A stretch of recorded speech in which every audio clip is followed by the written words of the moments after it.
Hello everyone, welcome to Study Buddy Tamil. நம்ம இன்னைக்கு November 7th ஓட current affairs பார்க்க போறோம். இன்னைக்கு என்னென்னலாம் பார்க்க போறோம்னா காலி syahi, Indian black honeybee is a Western Ghats discovery, architecture, the profession needs strengthening, study links PM 2.5 pollutants to anemia prevalence, the first amendment and two 1950 Supreme Court orders before it, new hope for malaria vaccine, the science challenges and opportunity, miscellaneous news and PYQs தான் பார்க்க போறோம். And இது நேற்று கொடுத்த PYக்கு ஆனாச்சு check பண்ணிக்கோங்க. நம்ம study படியில் current affairs magazine அவைலபிளாக இருக்குது. ஆகஸ்ட் அண்ட் செப்டம்பருக்கு இருக்குது. இதோட காஸ்ட் வந்து 99 rupees மட்டும்தான். இதில் GS 1, 2, 3, 4 Prelims bits some potential main question எல்லாமே இன்க்ளூட் பண்ணியிருக்கோம். இதை நீங்கள் பர்ச்சேஸ் பண்ண அப்படின்னா டிஸ்கிரிப்ஷனில் இருக்க நம்பருக்கு ஏதாவது மெசேஜ் ஆர் கால் பண்ணலாம். அண்ட் இந்த வீக்கில் வந்து அக்டோபர் மந்த்தினுடைய மந்த்லி மேகசின் வந்து ரிலீஸ் பண்ணிடுவோம். Royal Black Pink City's indelible Kali Syahi has written reams of history is a flowing tradition. இப்போ இந்த ஆர்டிக்கல் எதை பற்றி சொல்லியிருக்காங்கன்னா ஒரு யூனிக் டைப் ஆஃப் இங்க் பற்றி சொல்லியிருக்காங்க. ஏன்னா இது வந்து ட்ரெடிஷ்னலாக என்ன பண்ணுவாங்கன்னா அந்த காலத்தில் இருக்கக்கூடிய இந்த ராயல் ஃபேமிலிஸ்லாம் இருக்காங்க இல்லையா, அவங்க வந்து இந்த பிஸ்னஸ் ட்ரான்சாக்ஷன் எழுதுறதுக்கோ இல்லை ஏதாவது அவங்க ஜட்ஜ்மெண்ட் இல்லை அந்த மாதிரி கொடுக்குறாங்கன்னா இந்த இங்கை யூஸ் பண்ணி தான் எழுதுவாங்க அப்படின்னு சொல்லியிருக்காங்க. ஸோ இந்த எந்த ரீஜனை சேர்ந்தது, இதோட யூனிக்னஸ் என்னென்ன அப்படிங்கிறத இந்த ஆர்டிக்கல் நம்ம பார்க்கலாம்.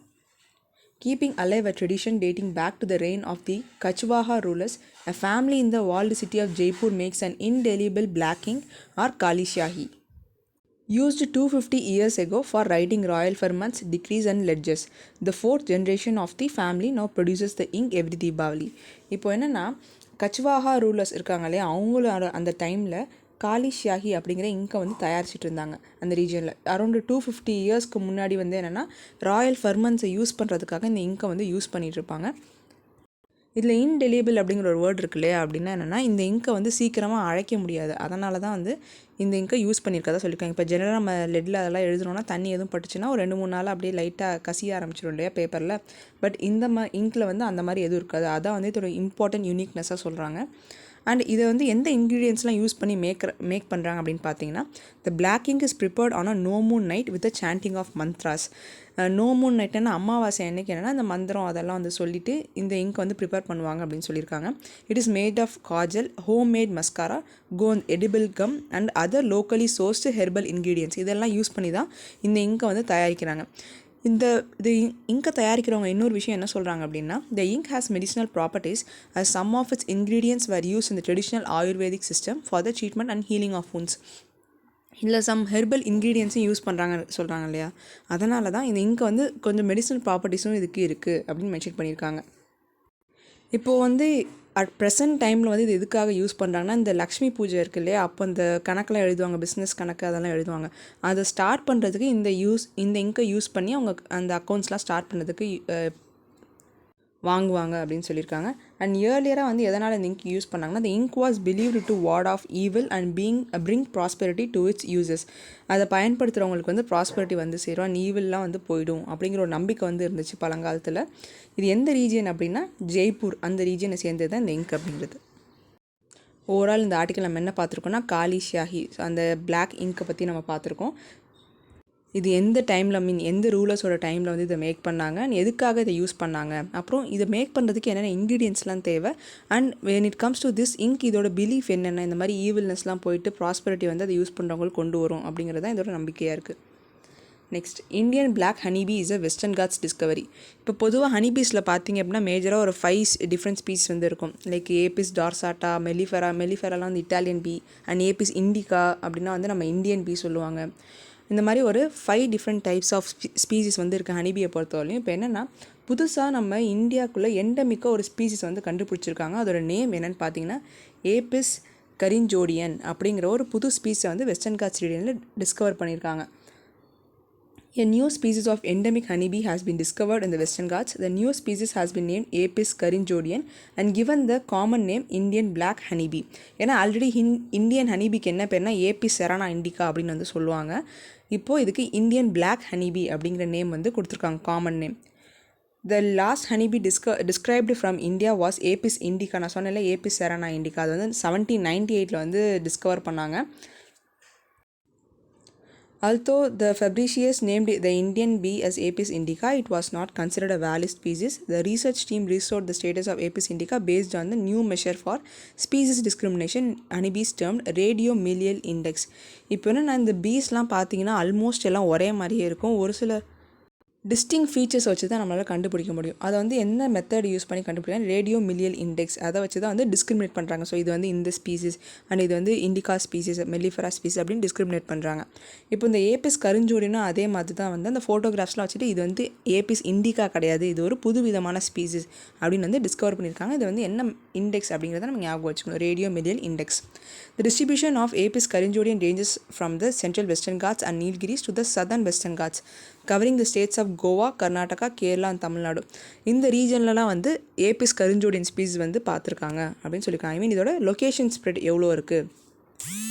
இந்த ஆர்டிக்கலில் முக்கியமாக என்ன ஞாபகம் வச்சுக்கணும்னா, இந்த ஹனிபீ ஸ்பீசிஸோட நேம் ஏபிஸ் கருஞ்சோடியன், பிகாஸ் அவங்க புதுசாக டிஸ்கவர் பண்ணியிருக்காங்க இல்லையா, அது எந்த ரீஜனில் ஸ்ப்ரெட் ஆகியிருக்கு, இதோட ஜியாகிரபிக் லொக்கேஷன் என்ன, அண்ட் தென் இது என்ன மெத்தட் யூஸ் பண்ணி மற்ற பீ ஸ்பீஸோட டிஸ்கிரிமினேட் பண்ணுறாங்க அப்படிங்கிறத நம்ம தெரிஞ்சுக்கணும்.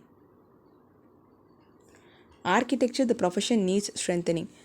இப்போ என்னென்னா பொதுவாக அந்த ஆர்கிடெக்டும் வந்து சிவில் இன்ஜினியரிங் ஒரு சில டைம் வந்து கன்ஃபியூஸ் ஆகும். இப்போது சிவில் இன்ஜினியரிங் அப்படிங்கிறது பார்த்திங்கன்னா அது வந்து ஒரு ப்ராட் டேர்ம். அது வந்து பிளானிங், டிசைனிங், அந்த ப்ராஜெக்டை ஓவர்சீ பண்ணுறது எல்லாமே சிவில் இன்ஜினியரிங் கீழே தான் வரும். அண்ட் தென் ஆர்கிடெக்ட் அப்படிங்கிறவங்க பர்டிகுலர் டிசைனிங் ரீஜனை பார்த்துக்குவாங்க. இப்போ என்னென்னா 1972 வந்து இந்த ஆர்கிடெக்ட்ஸ் ஆக்ட் அப்படிங்கிறத கொண்டு வந்தாங்க. எதுக்குன்னா மாடர்ன் ப்ரொஃபஷன் ஆஃப் ஆர்கிடெக்சர் வந்து நம்ம இம்ப்ரூவ் பண்ணணும் அப்படிங்கிறனால 1972 இந்த ஆக்ட் வந்து பாஸ் பண்ணியிருந்தாங்க. என்ன தான் வந்து அந்த டைம்லேருந்து இப்போ வரைக்கும் நிறைய டெவலப்மெண்ட்ஸ் நடந்திருந்தாலுமே ஸ்டில் லேகிங் அப்படிங்கிறது ஆர்கிடெக்சர் ப்ரொஃபஷனை பொறுத்தவரையிலும் இருக்குது. த profession has yet to be recognized in its own right. There is bitter rivalry with its engineering cousins, low professional fee structures, poor protection from market forces and confusion about the road ahead. Equally perplexing are the solutions proposed and charting a path. There are many who want to seek the legal route, amend the act and demand that state protect the profession further. இப்போ என்ன தான் வந்து 50 இயர்ஸாக வந்து develop ஆகியிருந்தாலுமே still இந்த lagging இருக்குன்னு பார்த்தோம் இல்லையா. பிகாஸ் இதோட engineering cousins like civil engineering அந்த மாதிரி டிஃப்ரெண்ட் ஃபீல்ட்ஸ் எல்லாம் இருக்கனால ஒரு ஆர்கிடெக்சர் அப்படின்னு ஸ்பெசிஃபிக்காக நம்ம எந்த ஒரு இம்பார்ட்டன்ஸும் கொடுக்கறதில்ல.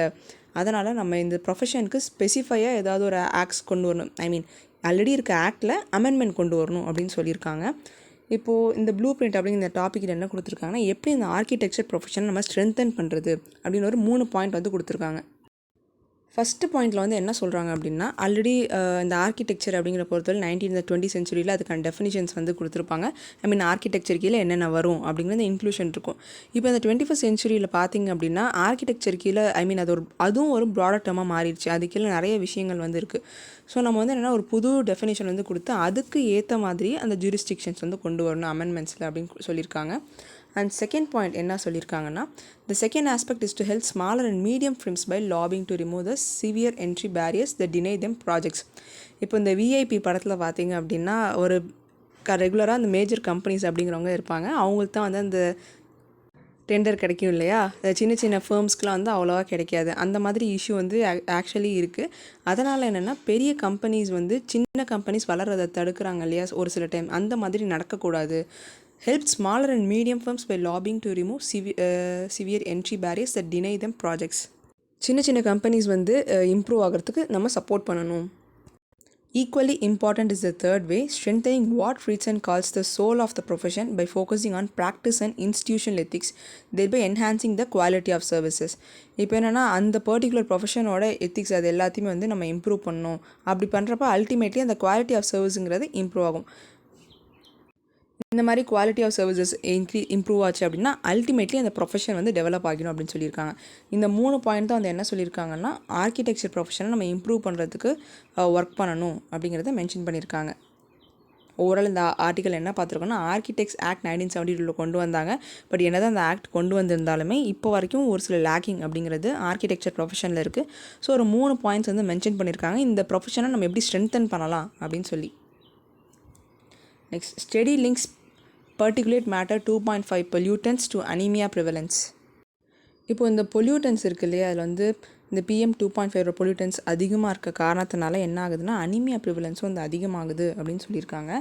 Long term exposure to fine airborne particulate matter PM2.5 pollutants may increase the prevalence of anemia among women of reproductive age through systemic inflammation, a study found. இந்த பொல்யூட்டன்ஸ்க்கு அதிகமாக எக்ஸ்போஸ் ஆகுறாங்க, அதாவது விமன் இருக்காங்களே, விமன் ஆஃப் ரீப்ரொடக்டிவ் ஏஜ் WRAன்னு சொல்லுவாங்க. அவங்க வந்து இந்த பொல்யூஷனுக்கு expose ஆனாங்கன்னா அனிமியாவோட prevalence இன்னும் இன்க்ரீஸ் ஆகும். Among PM2.5 sources, sulfate and black carbon are more associated with anemia than organics and dust. இப்போ இந்த PM2.5 அந்த பொல்யூட்டன்ஸ் இருக்கு இல்லையா, அதில் வந்து டிஃப்ரெண்ட் டைப்ஸ் ஆஃப் பொல்யூட்டன்ஸ் வந்துருக்கு. அதில் இந்த sulphate and carbon, black carbon, அதனால தான் வந்து அதிகமாக அனிமியா வருதுன்னு சொல்லியிருக்காங்க rather than organics and dust. Adding that among sectoral contributors industry was the biggest. இப்போ பொல்யூஷனுக்கு வந்து காரணம் பார்த்திங்கன்னா ஏகப்பட்ட ஃபேக்டர்ஸ் வந்து இருக்கும். Like unorganise sectors, domestic sources, power sector, road dust, அப்புறம் அக்ரிகல்ச்சர் வேஸ்ட் பர்னிங், இந்த மாதிரி டிஃப்ரெண்ட் சோர்ஸ் ஆஃப் பொல்யூட்டன்ஸ் இருக்குது. வேற இண்டஸ்ட்ரீஸ் தான் வந்து அதிகமாக கான்ட்ரிபியூட் பண்ணுது இந்த முக்கியமான சல்ஃபேட் அண்ட் பிளாக் கார்பன் ரிலீஸ்க்கு அப்படின்னு சொல்லியிருக்காங்க. Anaemia a major contributor to the global disease burden is characterized by diminished of blood hemoglobin concentration. இது வந்து என்னென்னா அனிமியா பற்றி என்னன்னு சொல்லியிருக்காங்க. இப்போ அனிமியானா என்ன, உடம்புல இருக்க ஹீமோக்ளோபின் வந்து குறைஞ்சிரும். அப்படி குறைஞ்சிருச்சுன்னா இந்த ஆக்சிஜன் கேரிங் கெப்பாசிட்டி அப்படிங்கிறது ரொம்ப குறைஞ்சிரும். அண்ட் அல்டிமேட்லி பாடியோட ஃபங்க்ஷனிங் கொஞ்சம் சேஞ்சஸ் இருக்கும். இது வந்து குளோபல் லெவலில் one of the important disease burden அப்படின்னு சொல்லியிருக்காங்க. The world health organisation has set a global target to have the anaemia among women of reproductive age by 2053. World health organisation வந்து என்ன சொல்லியிருக்காங்கன்னா பை 2053க்குள்ளே அட்லீஸ்ட் இப்போ இருக்க பாப்புலேஷனில் பாதி பேத்துக்காவது இந்த அனீமியா வந்து இருக்காமல் இருக்கணும், குறைக்கணும் அப்படின்னு சொல்லியிருக்காங்க. And anemia is highly prevalent in India. The National Family Health Survey 2015-16 reported that 53.1% of the WRA, அதாவது women of reproductive age, and 58.5% of children under 5 were anemic. இந்தியாவில் பார்த்தீங்கன்னா அனீமியா அப்படிங்கிறது ரொம்பவே ப்ரிவலண்ட். அதில் வந்து டேட்டா பாயிண்ட் என்ன சொல்லியிருக்காங்கன்னா 53.1% of the women of reproductive ஏஜும் அப்புறம் 58.5% of children up to 5 years ஏஜும் அனீமியானால் பாதிக்கப்பட்டிருக்காங்க. அதனால் நம்ம இந்தியாவில் வந்து ஆல்ரெடி ஒரு ப்ரோக்ராம் லான்ச் பண்ணியிருந்தாங்க போஷன் அபியான் கீழே. India launched a programme under the Poshan Abhiyan aiming to make the country anemia free and set a target of reducing anemia and WRA to be low 35% by 2022. இப்போ போஷன் அபியான் கீழே ஒரு ப்ரோக்ராம் லான்ச் பண்ணியிருக்காங்கன்னு சொன்னாங்க இல்லையா, அது என்ன ப்ரோக்ராம் அப்படின்னா அனீமியா முக்த் பாரத் அப்படிங்கிற ஒரு ப்ரோக்ராம் வந்து லான்ச் பண்ணியிருந்தாங்க. இது இந்த ஆர்டிக்கலில் மென்ஷன் பண்ணல, பட் எழுதிக்கோங்க. அனீமியா முக்த் பாரத் அப்படிங்கிற ப்ரோக்ராம் வந்து லான்ச் பண்ணியிருந்தாங்க. எதுக்கு அப்படின்னா அனீமியா வந்து குறைக்கணும் அப்படிங்கிறதுக்காக இம்ப்ளிமெண்ட் பண்ணியிருந்தாங்க. Because an iron deficient diet is the primary cause of large burden of anemia. எதனால் இந்த ப்ரோக்ராம் வந்து டைரெக்டாக அவங்க நியூட்ரிஷன் ப்ரோக்ராமில் இன்க்ளூட் பண்ணியிருக்காங்க அப்படின்னா அயன் ரிச் ஃபுட்ஸ் எடுத்துக்கிட்டால் நமக்கு அல்டிமேட்லி அனிமியா வராமல் இருக்கும் இல்லையா, அதனால தான் அவங்க வந்து ஃபுட் சோர்ஸஸில் நம்ம இம்ப்ரூவ் பண்ணணும் அப்படிங்கிற காரணத்தினால போஷன் அபியான் கீழே இந்த ப்ரோக்ராம் வந்து இம்ப்ளிமெண்ட் பண்ணியிருக்காங்க. அயன் இன்டேக் வந்து இன்க்ரீஸ் ஆச்சுன்னு வச்சுக்கோங்களேன் பாப்புலேஷனில், அல்டிமேட்லி அனிமியாவோட ப்ரிவலன்ஸ் அப்படிங்கிறது குறைஞ்சிரும். ஓவரால் இந்த ஆர்டிக்கல் நம்ம என்ன பார்த்துருக்கோம் அப்படின்னா PM2.5 பொல்யூட்டன்ஸ்னால அனிமியாவோட ப்ரிவலன்ஸ் அதிகமாகிருக்கு அப்படின்னு சொல்லியிருக்காங்க. அண்ட் முக்கியமான சோர்ஸ் என்னென்னா இந்த related to anaemia sulphate and black carbon தான் வந்து இம்பார்ட்டன்ட் சோர்ஸ் ஆஃப் அனிமியா இருக்குது. இது அதிகமாக கான்ட்ரிபியூட் பண்ணுறது இந்த பொல்யூஷனுக்கு காரணம்னா பிக் இண்டஸ்ட்ரீஸ். என்ன தான் நிறைய ஃபேக்டர்ஸ் ஆஃப் பொல்யூஷன் இருந்தாலுமே பிக் இண்டஸ்ட்ரீஸ்னால தான் இந்த ப்ரிவலன்ஸ் அதிகமாக இருக்குன்னு சொல்லியிருக்காங்க. வேர்ல்ட் ஹெல்த் ஆர்கனைசேஷன் வந்து 2053க்குள்ளே அனிமியாவோட அந்த நம்பர்ஸை வந்து ஹாஃப் பண்ணணும் அப்படின்னு வந்து ஒரு டார்கெட் வச்சுருக்காங்க. அண்ட் நம்ம இந்தியாவில் பார்த்திங்கன்னா அனிமியா அப்படிங்கிறது ரொம்பவே ப்ரிவலண்ட்டாக இருக்குது. இதை வந்து தவிர்க்கணும் அப்படிங்கிறதுக்காக என்னென்னா போஷன் அபியான் கீழே அனிமியா முக்த் பாரத் அப்படிங்கிற ப்ரோக்ராம் வந்து லான்ச் பண்ணியிருந்தாங்க. அண்ட் இது வந்து ஏன் போஷன் அபியான் கீழே இந்த ப்ரோக்ராம் லான்ச் பண்ணியிருக்காங்க அப்படின்னா அயன் இன்டேக் வந்து அதிகமாச்சு அப்படின்னா அல்டிமேட்லி அனிமியாவோட ப்ரிவலன்ஸ் வந்து குறைஞ்சி போயிடும் அப்படிங்கிறதுனால தான் இந்த ப்ரோக்ராம் வந்து லான்ச் பண்ணியிருக்காங்க. The first amendment and 1950 Supreme Court orders before it. இந்த ஆர்டிக்கல் வந்து என்ன சொல்லியிருப்பாங்கன்னா நம்ம கான்ஸ்டியூஷன் வந்து ரிலீஸ் பண்ணியிருந்தாங்கல்ல 1950, அதுக்கப்புறம் அந்த கான்ஸ்டியூஷனில் ஃபஸ்ட்டு அமெண்ட்மெண்ட் அப்படிங்கிறது எப்போ கொண்டு வந்தாங்கன்னா 1951 வந்து ஃபஸ்ட்டு அமெண்ட்மெண்ட் கொண்டு வந்தாங்க. அதாவது நம்ம கான்ஸ்டியூஷனில் ஒரு சில சேஞ்சஸ் கொண்டு வருவாங்க இல்லையா, 1951 கொண்டு வந்தாங்க. இந்த 1951 கொண்டு வந்த அமெண்ட்மெண்ட்டுக்கு முன்னாடி சுப்ரீம் கோர்ட் வந்து 2 ஆர்டர்ஸ் கொடுத்துருப்பாங்க, 2 வேர்டிக்ட். அந்த 2 வேர்டிக்டை பேஸ் பண்ணி தான் இந்த 1951 கொண்டு வந்து ஃபஸ்ட்டு அமெண்ட்மெண்ட் இருக்கும் அப்படின்னு சொல்லியிருக்காங்க இந்த ஆர்டிக்கலில். அதான் வந்து ஓவரால் கான்செப்டே. இதில் என்ன நம்ம முக்கியமாக பார்க்க போகிறோன்னா அந்த அமெண்ட்மெண்ட்டுக்கு முன்னாடி எப்படி இருந்தது ஆர்டிக்கல் அண்ட் அந்த ஃபஸ்ட் அமெண்ட்மெண்ட்டுக்கு அப்புறம் என்ன மாதிரி சேஞ்ச் பண்ணியிருந்தாங்க அண்ட் எந்த ரெண்டு சுப்ரீம் கோர்ட்டோட வேர்டிக்டை பேஸ் பண்ணி இந்த ஃபஸ்ட் அமெண்ட்மெண்ட் ஆக்ட் அப்படிங்கிறத பண்ணியிருக்காங்கன்னு தான் பார்க்க போகிறோம். கான்ஸ்டியூஷனோட கமென்ஸ்மெண்ட்டுக்கு அப்புறம் என்னென்னா ஒரு பில் வந்து பாஸ் பண்ணாங்க. 1951 இந்த அமெண்ட்மெண்ட் கொண்டு வரணும் அப்படின்னு பார்த்தாங்க. இந்த அமெண்ட்மெண்ட் கேம் இன்டு எஃபெக்ட் எப்போ வந்து இந்த அமெண்ட்மெண்ட் எஃபெக்ட்டுக்கு வந்துச்சுன்னா June 18, 1951 வந்து இது எஃபெக்ட்டுக்கு வந்துச்சு. The Constitution's First Amendment Act made several consequential changes from exempting land reforms from scrutiny to providing protections for backward classes into the Constitution. இப்போ என்னென்னா அந்த ஒரு அமெண்ட்மெண்ட்னால் வந்து ஒரு ஆர்டிக்கலில் சேஞ்சஸ் அந்த மாதிரி கிடையாது. அது வந்து ஏகப்பட்ட சேஞ்சஸ் வந்து இருக்கும். ஒவ்வொரு வருஷமும் வந்து நிறைய டிஃப்ரெண்ட் ஆர்டிகல்ஸில் அவங்க அமெண்ட்மெண்ட் அப்படிங்கிறத பண்ணிகிட்டு இருப்பாங்க. So it includes a lot of amendments in different articles. It also expanded on the scope of the restrictions on the right to free speech. இப்போது நம்ம கான்ஸ்டியூஷன் கீழே ஃப்ரீடம் ஆஃப் ஸ்பீச் அப்படிங்கிறது இருக்குது இல்லையா, அதில் வந்து ஒரு சில ரெஸ்ட்ரிக்ஷன்ஸ் வந்து கொடுத்துருப்பாங்க. இந்த மாதிரி டைமில் வந்து இந்த ஃப்ரீடம் ஆஃப் ஸ்பீச் வந்து வயலேட் பண்ணியிருந்தாலுமே அவங்க வந்து எந்த ஒரு பனிஷ்மெண்ட்டுக்கும் உட்படுத்த மாட்டாங்க. அந்த மாதிரி ஒரு சில ரெஸ்ட்ரிக்ஷன்ஸ்லாம் இருக்கும். அது அந்த ஸ்கோப் ஆஃப் ரெஸ்ட்ரிக்ஷன்ஸ் வந்து எக்ஸ்பேண்ட் பண்ணியிருந்தாங்க இந்த ஃபஸ்ட்டு அமெண்ட்மெண்ட் ஆக்டில். ஸோ இப்போ நம்ம இந்த ஆர்டிகல்ஸை பர்டிகுலராக பார்க்கலாம். What is the constitutional position on free speech? Article 19(1)(a) in Part 3 of the Constitution guarantees the fundamental right to freedom of speech. நம்மளோட ஃபண்டமெண்டல் ரைட்ஸ் இருக்கு இல்லையா, அதில் இந்த ஆர்டிகல் 19 கீழே என்ன freedom of speech and expression அப்படிங்கிறது கொடுத்துருப்பாங்க. But this freedom is not absolute.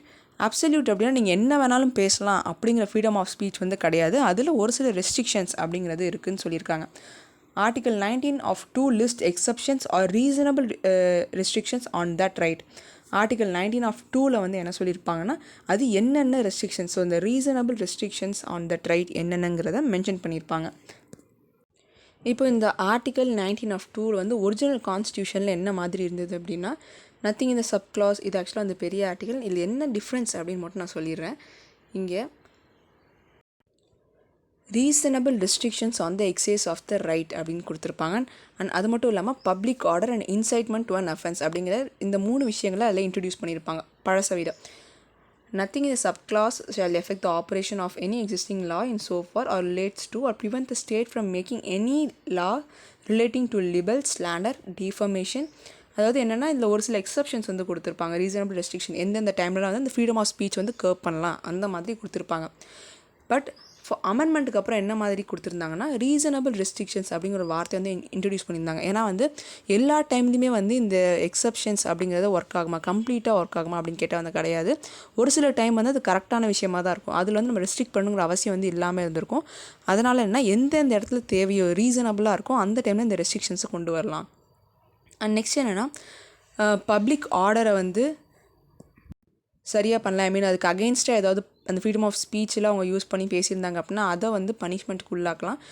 அது மட்டும் இல்லாமல் இன்சைட்மெண்ட் டு அன் அஃபென்ஸ் அது பண்ணியிருந்தாலும் ஃப்ரீடம் ஆஃப் ஸ்பீச் வந்து யூஸ் பண்ணக்கூடாது. அந்த மாதிரி எக்ஸப்ஷன் கொடுத்துருப்பாங்க.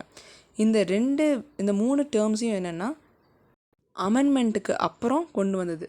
The first amendment made 2 key changes. There is first, it introduced the qualification reasonable to the restrictions that Article 19 of 2 imposed.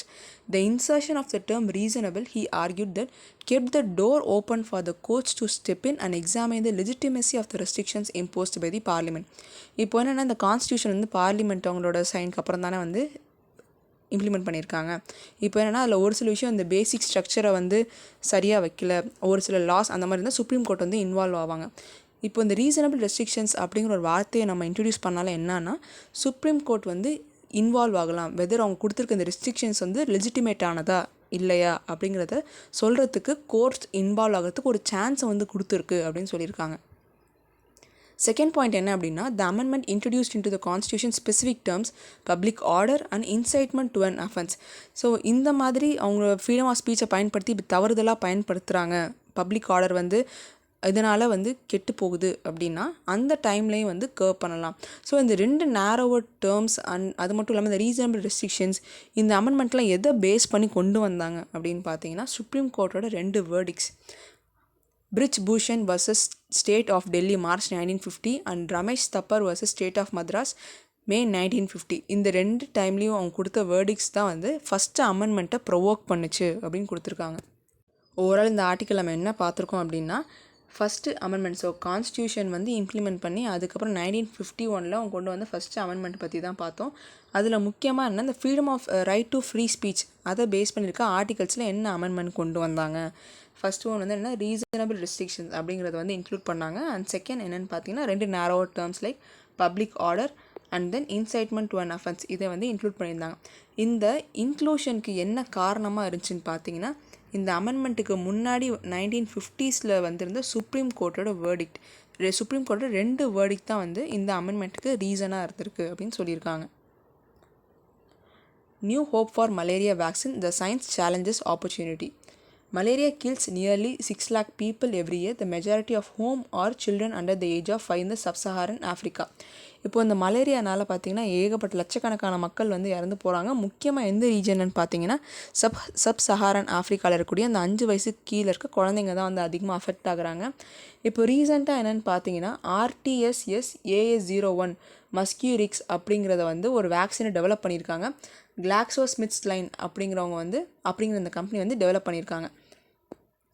இது வந்து நம்ம மலேரியல் வேக்சினை பொறுத்து ஒன் ஆஃப் த இம்பார்ட்டன்ட் மைல்ஸ்டோனாக கன்சிடர் பண்ணுறாங்க. பிகாஸ் இந்த ஆர்டிஎஸ் இந்த வேக்சின் இருக்குல்ல, இல்லை என்ன தான் மாடஸ்ட் எஃபிகசி இருந்தாலுமே சிவியர் மலேரியா கேஸஸ் ஜஸ்ட் ஒரு 30% தான் வந்து ரெடியூஸ் பண்ணுது. என்ன தான் இந்த மாதிரி கம்மியான எஃபிஷியன்சி இருந்தாலும் நம்மளோட ஓவரால் பப்ளிக்கோட ஹெல்த்தில் when it comes to malaria இது வந்து இம்ப்ரூவ் தான் பண்ணுது அப்படின்னு சொல்லியிருக்காங்க. ஸோ ஒன்றுமே இல்லாததுக்கு ஒரு 30% சரியாகிறாங்க இல்லையா, அது வந்து ரொம்பவே பெரிய மைல்ஸ்டோன் தான். அதுதான் வந்து இங்கே மென்ஷன் பண்ணியிருக்காங்க. இப்போது அந்த ஜிஎஸ்கே இந்த கம்பெனி இருக்காங்க இல்லையா, அவங்க வந்து பாரத் பயோடெக்கு இதை மேனுஃபேக்சர் பண்ணுறதுக்கு லைசன்ஸ் கொடுத்துருக்காங்க. And by 2029, the Hyderabad-based company is expected to be the sole global manufacturer of this vaccine. இப்போ இந்த ஜிஎஸ்கே கம்பெனி வந்து என்ன பண்ணியிருக்காங்க அப்படின்னா, நம்மளோட பாரத் பயோடெக் இருக்குல்ல, இப்போ கோவிட் வேக்சின்ஸ்லாம் தயாரித்தாங்க இல்லையா, அவங்களுக்கு இந்த மேனுஃபேக்சரிங் லைசன்ஸ் வந்து கொடுத்துருக்காங்க.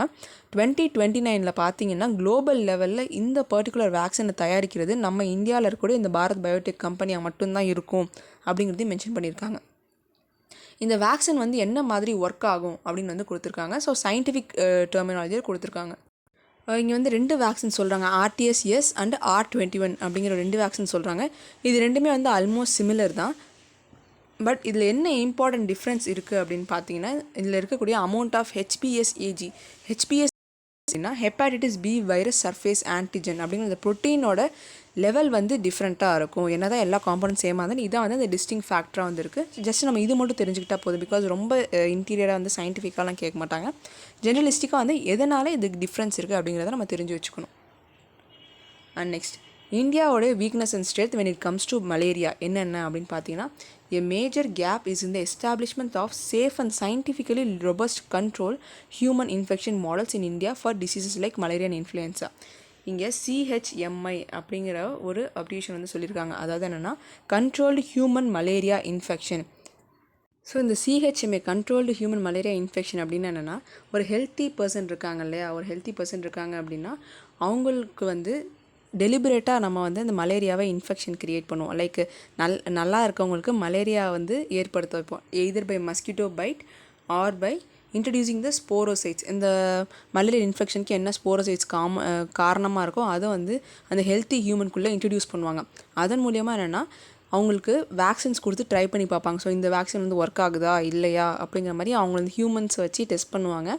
இதில் என்னென்னா வந்து மலேரியா சிவியர் லெவலுக்கு போகிற மாதிரி வச்சுக்க மாட்டாங்க மோஸ்ட்லி. பிகாஸ் இதில் கண்ட்ரோல்டு அப்படின்னு கொடுத்துருக்காங்க இல்லையா. இது நீங்கள் வந்து நினைக்கலாம், இப்போ அவங்க இறந்து போயிட மாட்டாங்களா மலேரியா இன்கேஸ் சிவியர் ஆயிடுச்சு அப்படின்னு சொல்லிட்டு. பட் ஸ்டில் என்னென்னா அவங்க சயின்டிஃபிக்கலி இதை ட்ரீட் பண்ணுறாங்க ஒவ்வொரு ஃபேஸ்லேயும். இப்போ இந்த வேக்சின்லாம் ட்ரையலுக்கு வருது இல்லையா, ஃபேஸ் 1 ட்ரையல் வந்து கம்ப்ளீட் ஆகிடுச்சு, நம்ம கோவிட் டைமில் பார்த்துருப்போம். அண்ட் ஃபேஸ் 2 ட்ரையல் வந்து கம்ப்ளீட் ஆகிடுச்சு அப்படின்னு நம்ம நிறைய ட்ரையல்ஸ்லாம் பார்த்துருப்போம். அந்த மாதிரி இந்த கண்ட்ரோல்டு ஹியூமன் மலேரியா இன்ஃபெக்ஷனுக்கே டிஃப்ரெண்ட் ட்ரையல்ஸ் வந்து பார்ப்பாங்க. ஸோ ஃபஸ்ட்டு ஒரு ட்ரையல் நடக்கும், அந்த செகண்ட் டைம் ஒரு ட்ரையல் நடக்கும். நான் அல்டிமேட்லி என்னென்னா இந்த வேக்சின் வந்து ரிலீஸ்க்கு வரும். இந்த CHMI மாடல் அப்படிங்கிறது நம்ம இந்தியாவில் கிடையாது. லைக் டெலிபரேட்டாக வந்து மலேரியல் ஸ்போரோசைட்ஸை ஹியூமனுக்குள்ளே ஒரு ஹெல்த்தி ஹியூமனுக்குள்ளே இன்ட்ரடியூஸ் பண்ணிவிட்டு இந்த வேக்சின் ட்ரையல்ஸ் எல்லாம் அவங்க மேலே டெஸ்ட் பண்ணுறது நம்ம இந்தியாவில் அந்த மாடல் வந்து கிடையாது. வேறஸ் மற்ற இந்த யூரோப்பியன் கண்ட்ரீஸ் அதெல்லாம் பார்த்தீங்கன்னா இந்த CHMI மாடல் வந்து யூஸ் பண்ணுவாங்க. ஸோ நம்ம இந்தியாவில் இருக்க வீக்னஸ் வந்து இதை சொல்லியிருக்காங்க. CHMI மாடல் வந்து நம்ம இந்தியாவில் இல்லாத காரணத்தினால தான் நம்மளால் ஒரு பர்டிகுலர் வேக்சினை இந்த மாதிரி டெவலப் பண்ண முடியல அப்படிங்கிறத ஒரு வீக்னஸை சொல்லியிருப்பாங்க. இங்கே கொடுத்துருப்பாங்க பாருங்கள். Development of these vaccines has been a challenge in the absence of CHMI model in India. Scientific long-term continuous funding, regulatory and logistic process needs to be better coordinated to assist scientists in the development of novel vaccines against infectious diseases. And இந்த model நம்ம இந்தியாவில் introduce பண்ணுறது மட்டும் இல்லாமல் நிறைய long term இன்வெஸ்டிங்கும் வந்து தேவை இருக்குது ஆர்என்டியில். அந்த மாதிரி நம்ம ஃபண்டிங் கொடுத்தா மட்டும்தான் நம்மளால் புது இன்ஃபெக்ஷியஸ் டிசீசஸ்க்கு எல்லாத்துக்குமே வேக்சின் கண்டுபிடிக்க முடியும் அப்படின்னு சொல்லியிருக்காங்க. ஓவரால் இந்த ஆர்டிக்கல் நம்ம என்ன பார்த்துருக்கோம் அப்படின்னா, மலேரியானால எந்த ரீஜனில் இருக்க மக்கள் எவ்வளோ பாதிக்கப்படுறாங்க அப்படின்னு பார்த்தோம். அண்டு நெக்ஸ்ட்டு ஒரு புது வேக்சின் வந்து கண்டுபிடிச்சிருக்காங்க. அதாவது RTS-AS01 அப்படிங்கிற மஸ்கி ரிக்ஸ் அப்படிங்கிற ஒரு வேக்சின் வந்து டெவலப் பண்ணியிருக்காங்க. இது GSK கம்பெனி தான் டெவலப் பண்ணியிருக்காங்க. வேறஸ் அவங்க வந்து என்னென்னா பாரத் பயோடெக் இந்த லைசன்ஸ் கொடுக்குறாங்க. பை 2029 பாரத் பயோடெக் தான் இதோட சோல் மேனுஃபேக்சரராக இருப்பாங்க. ஆனால் இந்த வேக்சின் வந்து எப்படி ஒர்க் ஆகும், அதுக்கப்புறம் நம்ம இந்தியாவில் பர்டிகுலர் இருக்கக்கூடிய ஸ்ட்ரென்த் அண்ட் வீக்னஸஸ் வந்து என்னென்ன, முக்கியமாக வீக்னஸ் தான் கொடுத்துருக்காங்க. அதாவது சிஹெச்எம்ஏ அந்த மாடல் வந்து நம்ம இந்தியாவில் இல்லை. அது மட்டும் இல்லாமல் ஆர்என்டியில் ஃபண்டிங்கும் வந்து லேகிங்காக இருக்குது. ஸோ இந்த ரீசன்ஸ்னால தான் நம்மளால் புது இன்ஃபெக்ஷன் டிசீஸ்க்கு வேக்சின்லாம் கண்டுபிடிக்க முடியல. இதை நம்ம வந்து இன்ட்ரடியூஸ் பண்ணிட்டோம் அப்படின்னா நம்மளால் நிறைய இன்ஃபெக்ஷன் டிசீஸ்க்கு வேக்சின் வந்து கண்டுபிடிக்க முடியும் அப்படிங்கிறது இந்த ஆர்டிக்கலில் பார்த்துருக்கோம். அண்ட் இந்த ஆர்டிக்கல் என்ன சொல்லியிருக்காங்க அப்படின்னா, sports promote social inclusion, it can bridge gender inequality and help create an equal society. இப்போ இந்த ராஜஸ்தானில் அஜ்மீர் இருக்கு இல்லையா, அஜ்மீருங்கிற ரீஜனில் நிறைய கேர்ள்ஸ் வந்து ஃபுட்பால் விளையாட ஆரம்பிச்சிட்டாங்க அப்படின்னு சொல்லியிருக்காங்க. 250 more than 250 teenage girls in Ajmer who have found football as a means to break the established gender norm in the region. Mostly football பார்த்திங்கன்னா வந்து பசங்க தான் விளையாடுவாங்க. இந்த மாதிரி ஸ்போர்ட்ஸில் வந்து விமன் அதிகமாக பார்ட்டிசிபேட் பண்ணுறனால அந்த சோஷியல் ஜெண்டர் இன்இக்வாலிட்டி அப்படிங்கிறது சொசைட்டியை பொறுத்தவரையும் குறையுது. ஒரு ஈக்குவல் சொசைட்டியை உருவாக்குறதுக்கு இது ரொம்பவே யூஸ்ஃபுல்லாக இருக்குது. இது எதுக்காக மென்ஷன் பண்ணியிருக்கோம் அப்படின்னா, ஸ்போர்ட்ஸும் வந்து சோஷியல் இன்க்ளூஷனை டெவலப் பண்ணுறதுக்கு ஒரு டூலாக யூஸ் ஆகும் அப்படிங்கிறத சொல்கிறது தான் இந்த ஆர்டிக்கல் மென்ஷன் பண்ணியிருக்கோம். And next, November 1, Elon Musk owned SpaceX launched the Falcon Heavy rocket into the geosynchronous Earth orbit from the launch complex 39A. இப்போ என்னென்னா இந்த ஃபால்கன் ஹெவி ராக்கெட் நம்ம என்னென்னா இந்த லான்ச் வெஹிக்கிள் பற்றி பார்த்தோம் இல்லையா இந்தியாவில். ஸோ PSLV பார்த்தோம், GSLV அதை பற்றிலாம் பார்க்குறப்போ நம்ம இந்த ஃபால்கன் ஹெவி ராக்கெட் பற்றியும் பார்த்துருப்போம். இதுதான் வந்து one of the most powerful launch vehicle in the world அப்படின்னு சொல்லியிருப்பாங்க. ஏன்னா ஒவ்வொரு லான்ச் வெஹிக்கிளோட அந்த பேலோட் கெப்பாசிட்டி அப்படிங்கிறது இந்த 10 tonners தான் இருக்கும் மோஸ்ட்லி. நம்ம இந்தியாவில் பார்த்திங்கன்னா 6 tonners அண்ட் தென் 3 tonners இந்த மாதிரி தான் வந்து அதோட பேலோட் கெப்பாசிட்டி அப்படிங்கிறது இருக்கும். வேறு இந்த ஃபால்கன் ஹெவி ராக்கெட்டில் பார்த்திங்கன்னா அரௌண்ட் 60 tonners வரைக்கும் கெப்பாசிட்டி இருக்குது. இதான் வந்து வேர்ல்டில் இருக்கிறதுலே மோஸ்ட் பவர்ஃபுல் லான்ச் வெஹிக்கிள் அப்படின்னு சொல்கிறாங்க. ஸோ ஜஸ்ட் அதை ரிமைண்ட் பண்ணுறதுக்காக வந்து இது மென்ஷன் பண்ணியிருக்கோம். அண்ட் ரீசெண்டாக November 1 வந்து அது மறுபடியும் லான்ச் பண்ணியிருக்காங்க. This is considered as a national security space launch for the US military. இது US militaryக்காக அவங்க வந்து கமர்ஷியலாக அதை லான்ச் பண்ணியிருக்காங்க. And next, the court also called on the government to implement the UCC uniform civil code இருக்கு இல்லையா, அதை பற்றி நம்ம ஆல்ரெடி நிறைய டைம் பார்த்துருப்போம். லாஸ்ட் ஒரு சில 2 monthsலேயே 2 or 3 monthஸில் பார்த்துருக்கோம். இதில் என்னென்னா இந்த யூனிஃபார்ம் சிவில் கோட் அப்படிங்கிறத 1995 இன்ட்ரடியூஸ் பண்ணாங்க. எந்த ஜட்ஜ்மெண்ட்டு கீழே இன்ட்ரடியூஸ் பண்ணாங்கன்னு பார்த்தீங்கன்னா, Sarla Mudgal judgment as well as இந்த Paulo Coutinho versus Maria Lucia Valentina case. இந்த ஜட்ஜ்மெண்ட் கீழே தான் வந்து UCCயை இம்ப்ளிமெண்ட் பண்ணியிருந்தாங்க யூனிஃபார்ம் சிவில் கோடை.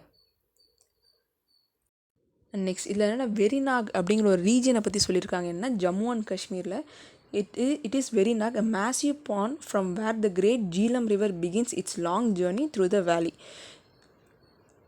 ஸோ ஜீலம் ரிவர் எங்கே வந்து ஸ்டார்ட் ஆகுதுன்னு பார்த்தீங்கன்னா இந்த வெரிநாக் அங்கே இருக்கக்கூடிய அந்த மேசிவ் பாண்ட்லேருந்து வந்து இப்போ நம்ம கங்காவுக்கு வந்து கங்கோத்ரி கிளேசியர் இருக்கு இல்லையா, அது மாதிரி ஜீலம் ரிவர் வந்து எங்கேருந்து வருதுன்னா அந்த வெரிநாக் அந்த லேக்லேருந்து தான் வருது. இப்போது இந்த லேக் வந்து ஃபஸ்ட்டு யார் இந்த பாண்டை வந்து ஃபஸ்ட்டு யார் கன்ஸ்ட்ரக்ட் பண்ணா அப்படின்னு பார்த்தீங்கன்னா, இந்த பூல் was constructed by the emperor Jahangir in 1029 Hijri or 1620 AD அப்படின்னு சொல்லியிருக்காங்க.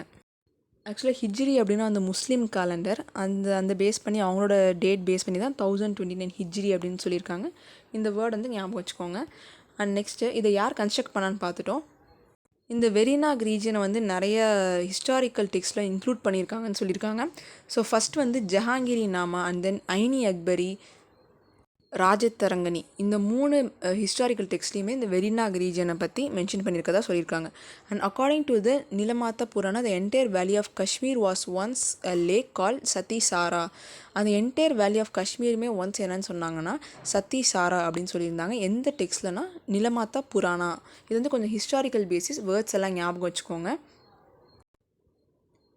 And next camera traps renew hope for snow leopard in Kashmir.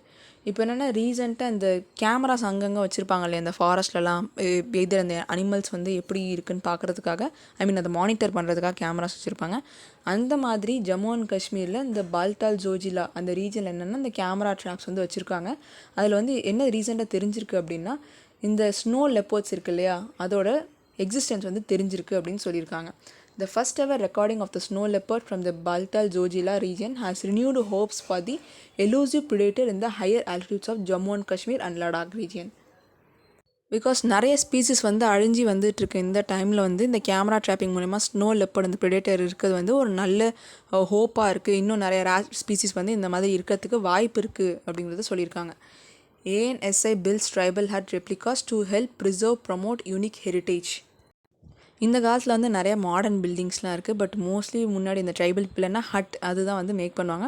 ஒவ்வொரு ரீஜன்லேயும் அவங்களோட அந்த கன்ஸ்ட்ரக்ஷன் பார்த்திங்கன்னா ரொம்பவே டிஃப்ரெண்ட்டாக இருக்கும்.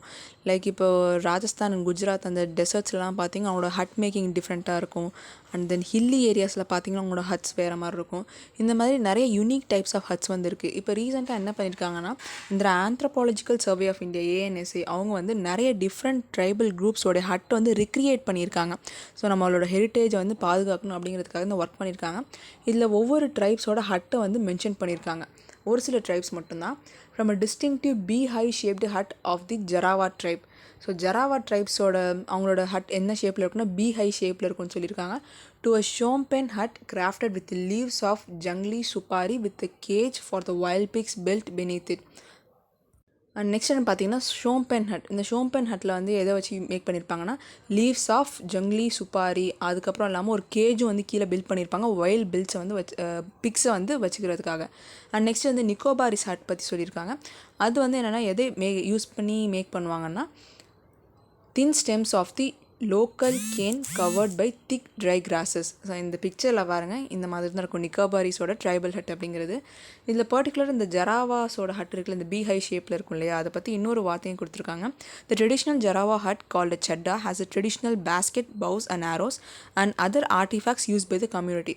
அந்த ஜராவாஸோட அந்த பீ ஹை ஷேப்டு ஹட்டில் பார்த்தீங்க அப்படின்னா நிறைய அவங்களோட ட்ரெடிஷ்னல் பேஸ்கெட்ஸு அப்புறம் பவுஸ் அண்ட் ஆரோஸ் இது எல்லாமே இருக்கும் அப்படின்னு மென்ஷன் பண்ணியிருக்காங்க. இதில் என்னென்னா இந்த டிஃப்ரெண்ட் டைப்ஸ் ஆஃப் ஹட்டை வந்து அதில் மென்ஷன் பண்ணியிருக்காங்க. என்ன மெட்டீரியல் யூஸ் பண்ணுவாங்க அப்படிங்கிறதுக்காக அதை மென்ஷன் பண்ணியிருக்கோம். அண்ட் இன்றைக்கி நியூஸ் வந்து அவ்வளோதான். நம்ம ஸ்டடி படியில் வந்து NCERT and then Prelims mains courses போயிட்டுருக்கு. இதை பற்றி தெரிஞ்சுக்கணும்னா டிஸ்கிரிப்ஷனில் இருக்க நம்பருக்கு நீங்கள் கால் பண்ணி கேட்டுக்கலாம். வேறு கரண்ட் அஃபேர்ஸ் பற்றின கோர்சஸ் பற்றி தெரிஞ்சுக்கணும் இந்த காண்டாக்ட் நம்பருக்கு கால் பண்ணி கேட்டுக்கலாம். அண்ட் இன்றைக்கி news related PYQs. Thank you everyone. Keep supporting. ஏதாவது டவுட்ஸ் ஆர் இம்ப்ரவைஸ் பண்ணணும் அப்படின்னா வந்து கமெண்ட் செக்ஷனில் மென்ஷன் பண்ணுங்கள். தேங்க்யூ.